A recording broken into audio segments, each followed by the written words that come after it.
Queen Shylath of the Varelian sovereignty stood atop the crystalline cliffs of Osharun, her bioluminescent gown rippling against the night winds. The sky shimmered with drifting dust ribbons, remnants of the cosmic storm that had taken her daughter. The storm had torn through the second moon and scattered debris across the kingdom, a storm they should have predicted, prevented, survived. But Princess Lyra had been too near the research outpost when the final shockwave struck. Shylath felt the loss like a fire carved into her bones. In Varelian culture, the bond between mother and child was biological as well as spiritual, their energy patterns intertwined before birth. When Lyra died, Queen Shylath felt the tether snap. Even the most powerful queen in the quadrant could not stop that moment from echoing endlessly inside her. The people mourned with her, but the queen retreated into near silence, her grief so vast it warped the palace's empathic chambers. For years she spoke rarely, emerging only to ensure the empire remained stable. Yet a secret grew in her absence. Lyra's body had never been found. Varelian biology was unique.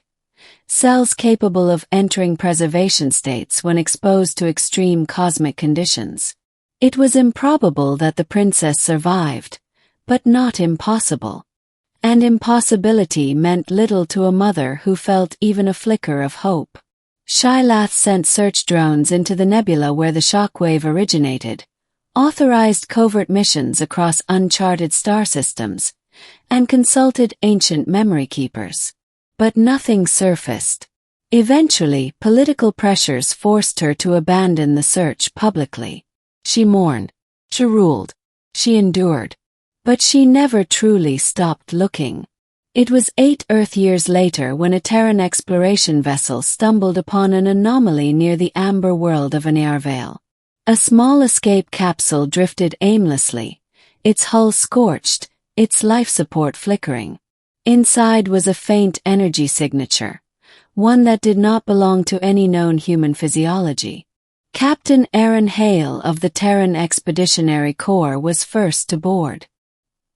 He found a young woman curled inside the capsule, unconscious but alive, her skin faintly glowing with the unmistakable shimmer of Varelian lineage. She was injured, dehydrated, and barely clinging to life, but her pulse was steady. A crystalline locket hung around her neck, etched with the royal sigil of Osharun. When she awoke days later, she whispered one name. Lyra. Word traveled fast. Terran medics sent encrypted messages across diplomatic channels, which eventually reached the Varelian sovereignty. Some thought it impossible, some thought it a trick.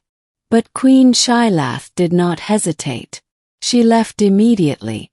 The reunion did not happen in a palace or council hall. It happened in a quiet Terran recovery ward, its walls filled with a hum of machines far more primitive than Varelian counterparts. Shylath entered the room alone, her guards waiting outside. Lyra sat on the edge of her bed, weakened but awake, her silver eyes widening as she saw the figure she had once thought she'd never see again. Mother! Her voice trembled like shifting glass. Shylath did not walk. She rushed, breaking centuries of royal discipline. She fell to her knees before her daughter, pressing her forehead to Lyra's, letting the energy bond reconnect. A rush of emotion flooded them both. Sorrow, relief, wonder. Lyra's memories poured like fragments of starlight. She had been thrown across a wormhole, rescued by a scavenger vessel, and eventually left adrift after pirates abandoned the damaged ship. For years she drifted in and out of consciousness, fighting to stay alive. When their embrace finally loosened, Lyra motioned to the corner of the room. Mother, she said softly, this is Aaron. He saved me. Captain Hale stepped forward, awkward in the presence of an alien monarch. His posture was rigid, his voice careful. Your Majesty. It was an honor to help her. But Lyra reached for his hand, intertwining her fingers with his. Shailatha's luminous eyes registered surprise, and then understanding. Their bond was undeniable. Shailath did not speak of it then. She only extended her hand in gratitude, and Aaron bowed deeply. The sovereignty expected the princess to return home immediately. They prepared celebrations, diplomatic feasts, and ancestral rites. But Lyra's recovery required time, and she asked to remain on Earth for several months before resuming her royal duties. Shailath agreed, though it strained every instinct she possessed. Through those months, Shailath remained close, traveling frequently between Osharun and Earth, adapting to human customs, and learning of Aaron's role in her daughter's survival. She saw how gently he helped Lyra navigate unfamiliar environments, how patiently he listened to her fragmented memories, and how fiercely he protected her when flashes of trauma resurfaced. The queen watched quietly, evaluating his character not as a monarch but as a mother. Lyra regained her strength, her glow brightening, her energy patterns stabilizing. And she told her mother with steady confidence that she loved Aaron Hale. Shailath felt a complicated mixture: pride in her daughter's resilience, fear of political ramifications, and a deep maternal desire for Lyra's happiness. Love between species was not forbidden in the sovereignty, but a royal union had never crossed interstellar lines before. The council held concerns: dilution of royal genetics, cultural incompatibility, vulnerable alliances. Some even whispered that humans were too young a species, too reckless. But Shailath remembered the day she believed she had lost her child forever. No council decree could sway her after that. When Lyra was finally well enough to travel, she did not return alone. She returned holding the hand of a human. The landing platform of Osharun glittered beneath twin suns as the royal ship descended. Crowds gathered, filling terraces and floating bridges. Shailath stepped out first, her energy cloak shimmering with regal brilliance.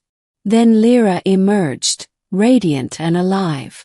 Gasps rippled across the crowd as Aaron followed, his posture tense but dignified. Shailath raised her voice, amplified by the empathic chambers so that all could feel the sincerity behind her words. "My daughter lives," she declared, "because the universe in its infinite chaos led her to a world far from our own. Because a human chose compassion over fear. Because connection transcends species." She extended a formal gesture toward Aaron, a gesture no human had ever received. "This man walks beside her by her choosing, and I honor that choice." People bowed. The council bowed. And the bond between two civilizations deepened in a single, irreversible moment.